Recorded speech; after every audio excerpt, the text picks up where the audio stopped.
Hi there, this is Jennifer McGuire. This video is one that I created for SimonsSaysStamp.com. I first want to start by apologizing. I've been sick, so my voice is a little off. Sorry about that. But in this video, I'm going to create a felt rose card, and it's this card here. I use the Simon Says Stamp, I think it's April card kit, and then I also use the Tim Holtz Pinecone die, sorry. And I use the pinecone die instead of making pine cones. I'm going to make roses from it, and it's perfect for this. So this is a die. It's one of these really good ones from Sizzix, and it's I'm going to run it through my Big Shot. Now you could use any die cut machine for this. I'm using some Simon Says Stamp felt for this. I like these bigger dies because they're nice and sturdy and can cut through the felt with no problem. So I'm just going to cut a few here. This die also cuts a nice little branch, but I'm just going to use the pine cone shapes to create roses today. And I'll cut a few here so I can do a few different size roses. So this is what the shape looks like when it's cut out. And you want to take the outside edge of the spiral and wrap it around something pointy. You can use a paintbrush or a piercer or anything. And I'm holding it there with my thumbnail. Now I'm just loosely wrapping this around. I'll get back in the screen here. Here we go. Loosely wrapping this around. And once I get it started, I'm just going to keep it between my fingers and roll it. And you'll see this easily just rolls together. And the felt kind of sticks to each other a little bit, which makes it easier from unraveling. Now you end up with this little flap on the back, which was the inside of the spiral, and that's where you're going to put the glue. You could put some mini glue dots here, but what I like to use is some hot glue. This is a new hot glue gun that doesn't have a cord. It's battery powered, which I love because I don't have to worry about if I leave it on. And I don't really use it much, so the battery power is perfect. So I'll link to that with this video too. And there you have the perfect little felt rose, and you can kind of pull it apart a little bit. And there you have it. And now this you could have made looser and made a pine cone, but it works perfect as a rose. Now for a smaller rose, I'm going to cut off part of the spiral there.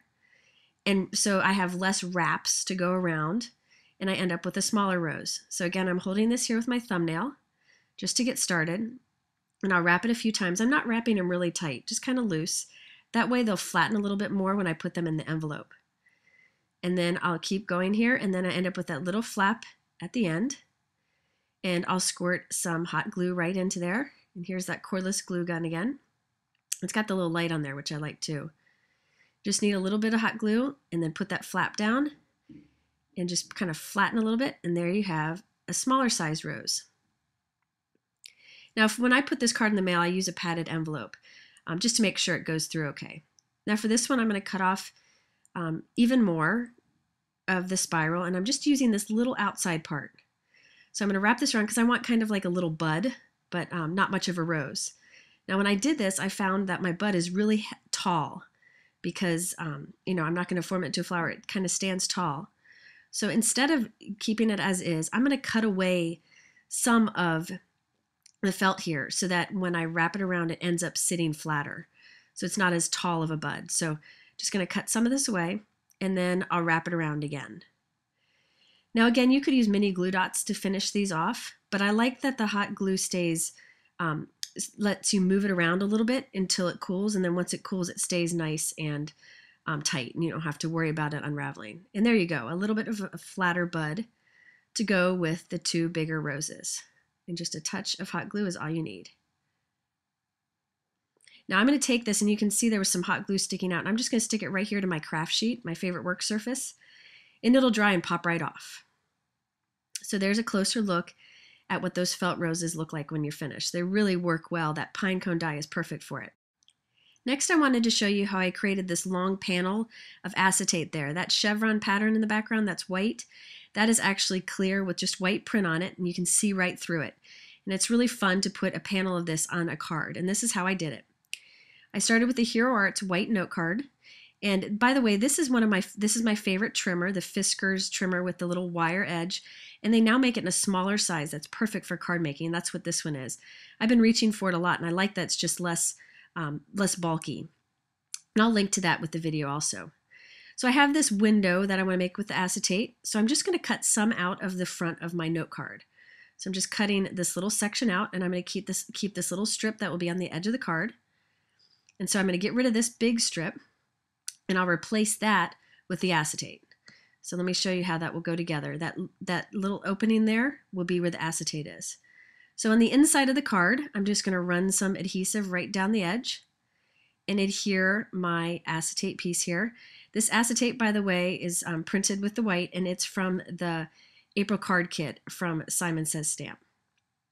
So I'm going to rub away some of the extra adhesive, and there we have part of the window. Now I need that other little piece to the right there to finish off that inside edge of the card. So I'm going to put some adhesive on the back of that. Just run it right down. And then here I'll close my card so I can see where it needs to line up with the edge of the back of the card. Okay, so now I want to sandwich that acetate between some more paper so it's not just floating there and you don't see the adhesive. So I'm just going to take another piece of white cardstock that matches my note card and glue it right there. I had some glue hanging off. And I'll just trim off the extra. So basically, I'm just cutting some white paper right now to go on the inside of the card to sandwich that acetate there. It will end up giving a great finished look. So I'm just marking this with my thumbnail of where I need to cut. And this bigger piece will go on the other side and the inside of the card. So you'll see here in a minute, I'm going to put some adhesive on this, and this will sandwich the other edge of that acetate. You can do this with any acetate. I just really love this white printed chevron piece. And so that's the inside of the card, and there you have a nice see-through window. And then I'll just take my scissors and trim off that little bit that's sticking off the top and the bottom. And I wanted a fun color to show through, so I'm taking a piece of gray cardstock that I had, and I'm going to glue this right in the inside of the card behind where that chevron window is. So you could put a bright color here, anything you want, but I was going for a fun kind of yellow and gray card. So there you go. It kind of shines through as silvery. Next, I wanted to show you the rest of the pieces for the front of the card. And this is a stamp set from Simon Says Stamp that comes in that April card kit. And I really love the greetings on this. I like this block greeting stamp here. I'm going to stamp this with some gray ink. This is an Amuse Studio pigment ink. It just happened that this gray matched the gray cardstock I use. You could use any kind of ink here. And I'm just going, this one's called Slate, and it's from Amuse Studio. And I'll just cut that out and add that to the card. I also wanted to kind of finish this window off, so I cut two thin strips of that gray cardstock, and I'm just gluing them along the edge of the window. And it just gives a nice finishing touch to it. I really use thin cardstock strips a lot because it's a nice finishing touch, and we always have scraps laying around. So now I have my finished roses, and I'm just kind of deciding where to assemble these on the card. I'm using some regular size glue dots for this. You could also use some glossy accents or some multi-matte medium, or even some of that hot glue. But I'm just going to use some of these glue dots for now, and later I'll squirt something stronger underneath it. These are some border fabric stickers from Amy Tan's line with American Crafts, and I love this set, and I bought a bunch of them because of these green leaves. This green leaf border is awesome, and I cut it apart, and I use these leaves to use on flowers. And for some reason, the way she designed these, they work perfect with any style flowers, and they look great with these felt flowers. So now there's no more trying to make my own leaves or whatever. I can use these, and they look awesome. So I really like these fabric border stickers, and I'll link to those also. So I'm just going to tuck a few here, and they're easy to move if you change your mind. I wanted to stick one with a little dimension, so I'm actually going to put it on a foam dot, so you can even raise them up a bit too. So now I normally would hide the stuff through a window, but with this pattern, I don't think you need to, so I just leave the back of the acetate blank. So this is a Studio Multi-Matte Medium.